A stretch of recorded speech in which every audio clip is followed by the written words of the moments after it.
Hello and welcome to The Gaggle, where we challenge and, if necessary, destroy media narratives. I'm George Szamuely. With me today, of course, is co-founder of The Gaggle, Peter Lavelle, host also of RT's talk show, Cross Talk. Well, Peter, there's a really shock horror emerging in the United States. Apparently, the Trump administration had been spying on a couple of congressmen who were suspected of leaking information, classified information. And apparently they had gone to Apple to find their messages. Whether how successful that it was, it isn't clear. The source for this information is somebody on the congressional committee, either Eric Swallwell, well known, or Adam Schiff. But there's a couple of things that strike me about this huge expose of the New York Times. So first of all, as everyone knows about the First Amendment, while journalists, there's a hands-off attitude towards journalists. So ideally, there should be, in accordance with the First Amendment. There's no hands-off attitude towards the leakers themselves. So if somebody was leaking on the committee, that's a perfectly legitimate for the Justice Department or anyone to investigate that, which is what was going on here.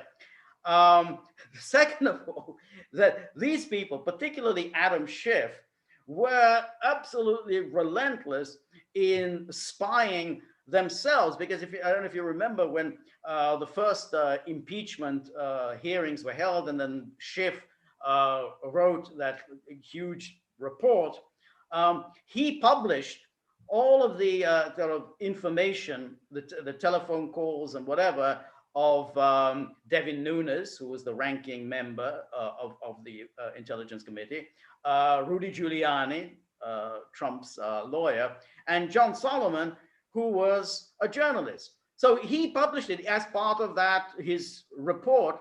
So he was actually subpoenaing the telephone records of his colleagues, and as well as an attorney and a journalist. So for Schiff to go from MSNBC to the CNN studios expressing his absolute outrage that he was subject to a DOJ investigation over leaks, when we all know that he was leaking, it's hilarious, but it just shows the kind of he would adjourn a committee and then go out in the corridor, tweet, and then go back in. That's right. And get started again. He was leaking in real time. That's it. Yeah.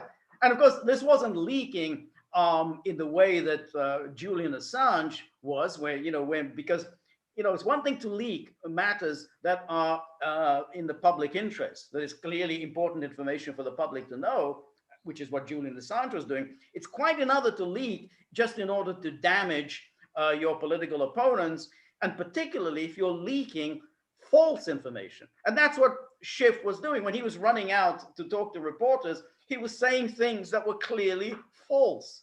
And all like the stories about, Donald Trump Jr. knew a week ahead of time about the WikiLeaks information. And then it turns out, no, actually, that he wasn't. He only knew about it after WikiLeaks had already published the information.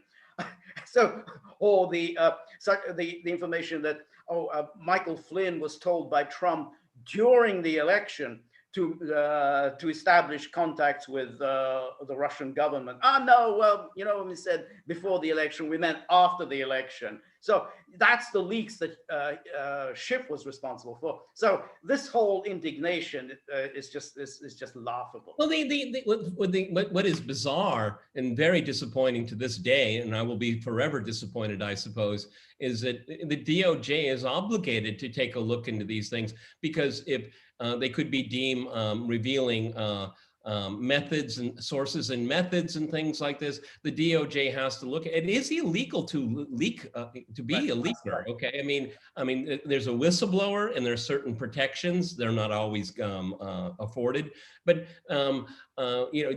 because of this whole Russiagate shenanigan, leaking and whistleblowing have been so intertwined and confused, and both are actually meaningless now because they've been both corrupted. But I mean, Adam Schiff is a very bad faith actor, and he was doing it to score political points, not in the national interest. And we have to separate the two. Okay. And plus, he's not giving people the ability to defend themselves. He's making accusations without cross-examination. I mean, that is so profoundly unfair. So, I mean, if the DOJ is wondering what is happening here, I think it's in the national interest to understand it. I'm not sure what you could do to a sitting congressman, but I mean, if you're in the committee room and you understand the proceedings, and then you hear the chairman of the committee go out in public and say something completely false, I mean, there's something profoundly wrong about that. Now, should he be prosecuted? I don't know the law that well, but it should be exposed that he was duplicitous. Right, exactly. And the idea that he just simply went and subpoenaed from AT&T the telephone records of his colleague, Devin Nunes, as well as Rudy Giuliani, who was acting as the president attorney, as well as John Solomon, the attorney, and then he publishes this record as part of his report. I don't even know the legality. I don't know how just a committee chairman could just simply go off to AT&T and say, "Hey, I want the telephone." Well, I mean, again, let's be clear. I mean, if he's making public proceedings that were going on and just releasing it, he's chairman of the committee. Again, I don't know the legality of it here. I mean, I suppose, that's called politics. But if you're lying about it, I think that's a totally different degree here, okay? It's something completely different than saying, well, and we heard today during the committee, and then go out and say an accusation that had nothing to do with the proceedings whatsoever. Right. I mean, we all got sick and tired of seeing Adam Schiff on the airwaves, spouting his nonsense. None of it, which was ever proven, any of it. Okay, that's right. No, that's exactly right. And remember what he was doing during that impeachment thing is that he was spinning some wild conspiracy according to which Devin Nunes, Giuliani, and John Solomon were involved in a conspiracy to get rid of Masha Yovanovitch. Remember the U.S. ambassador to Ukraine, who apparently thought that an ambassadorship is a job for life. You just keep it. A power upon her own. That's right. And this horrific ordeal that was inflicted on her, she was fired. And that was, it's so horrific. I've never heard of an ambassador getting fired. I mean, I really haven't. Yeah, every administration basically fires all the ambassadors. They start from scratch. Okay, I guess you heard it here first. But the reason why I'm laughing is remember when Adam just was telling Jerry, during the impeachment proceeding, Jerry Nadler wanted to go. No, Jerry, don't. He said, "Down, Jerry." That's the only thing Adam Schiff ever did that entertained me, okay? Because he's just a chronic serial liar, okay? And then Jerry Nadler, he's head of the Judiciary Committee, and he wasn't allowed to run the proceedings. So, I mean, what a humiliation for the little guy. It's your wheelhouse, but we don't trust you, okay? Remember, because he had held these hearings about the Mueller report, and he had handled them very badly. I mean, there was particular confrontation between Nadler and Corey Lewandowski, and Lewandowski got the better of it. I mean, Lewandowski has that acerbic New York manner. Nadler, of course, himself is a New Yorker, but Lewandowski just wasn't taking any crap. And Nadler did so badly during this exchange that Pelosi just took this impeachment out of his hands and said, "Oh, you handle it, Adam. So you know how to do it." But you remember, I mean, if it comes to spying on Congress, I mean, no one did this with as much vigor as Barack Obama. I mean, this was the Obama administration. Remember when his CIA director Brennan was spying on the Senate Intelligence Committee, who was working on that report, the torture report. I mean, Brennan first denied this, that he had done this. Then, of course, after the Inspector General, CIA Inspector General published a report, and yeah, well, maybe we did spy on senators. So that was and of course we know this. I mean, Obama was a kind of a, there's a spying. Spying comes naturally to him. I mean, he was spying on senators, spying on Trump, spying on Angela Merkel. And he's a very devious character. So that was in the Obama era. Not to mention all the journalists, like the AP journalists and the James Rosen of Fox News. So all of that took place under Obama. But let's keep this in context, everyone. From the day that Trump was elected to the day he was inaugurated, there were at least, and many times, 2 major leaks a day. That's right. I mean, if I had been in the Trump administration, I would have said, what? This is unprecedented. I mean, 1 or 2 major leaks for an entire administration, we get that. But on a daily basis, okay? Yeah. So again, George and I are not lawyers here, but I mean, if you see your political opponents undermining you every single day with ferocity, right, I think you'd say, what's going on here, okay? And as far as we know, that I don't any kind of these reports, I don't think anything was punitive. I mean, they weren't going after somebody. They're trying to figure out what in the world is going on. Right. That's exactly right. And if you remember, also, I mean, what the leaks under Obama, those were really serious crimes, because the leak of that NSA, which was had wired the conversation between Michael Flynn and Russian ambassador Kislyak, that is a criminal offense. There's no question. That leaking the contents of that conversation is a criminal offense. And whatever happened to that leak investigation? I think it was closed down. It was one of the first acts of the Biden DOJ to close down that investigation. A 4-year investigation. But all the unmasking, all of the unmasking. Yeah. Where did that go? Right. Exactly. Yeah. Where did it's hotly debated. Are you under oath on cable TV? I mean, Susan Rice. I mean, she lied on PBS. Yeah. Bald-faced lies. That's right. Exactly. That's it. Because they were very cunning. Because they thought, okay, this is a secret committee hearings, and we can tell the committee. Yeah, when I say that the Russians interfered in this election, well, I don't know anything. I'm just going by what I read in the New York Times and the Washington Post. I didn't have any personal knowledge. Then they come out to CNN and say, yeah, I've seen pretty strong evidence that the Russians were interfering in this election. It's pretty compelling.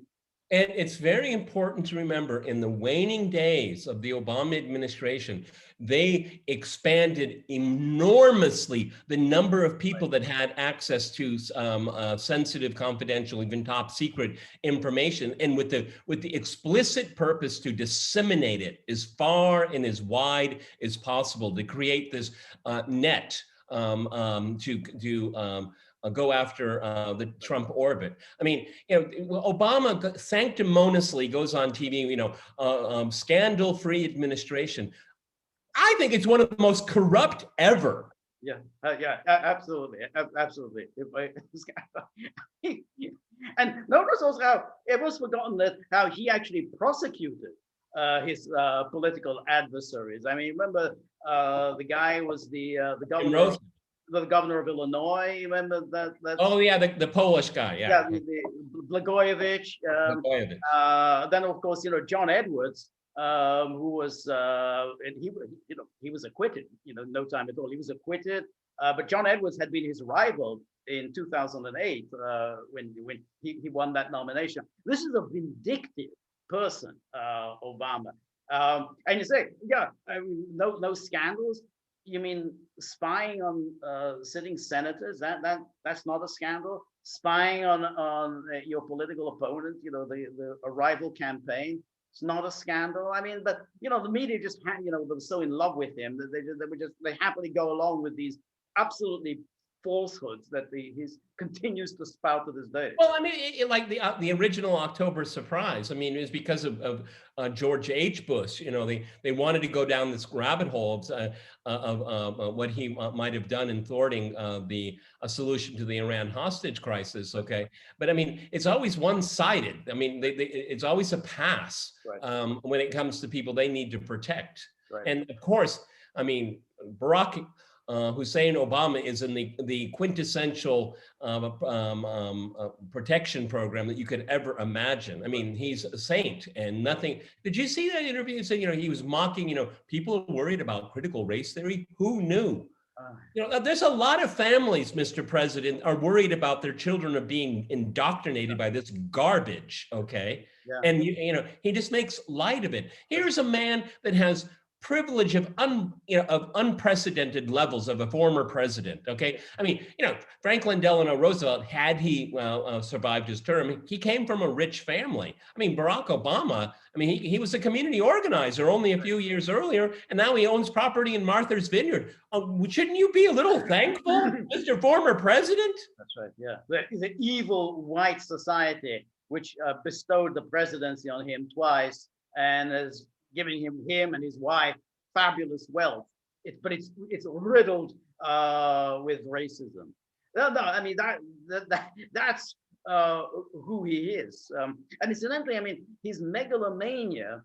He really thought he was some historic figure on the level of Moses or Jesus. I don't know who he modeled himself. It seems like it's kind of rubbed off on Biden. Biden seems also now to have acquired this megalomania.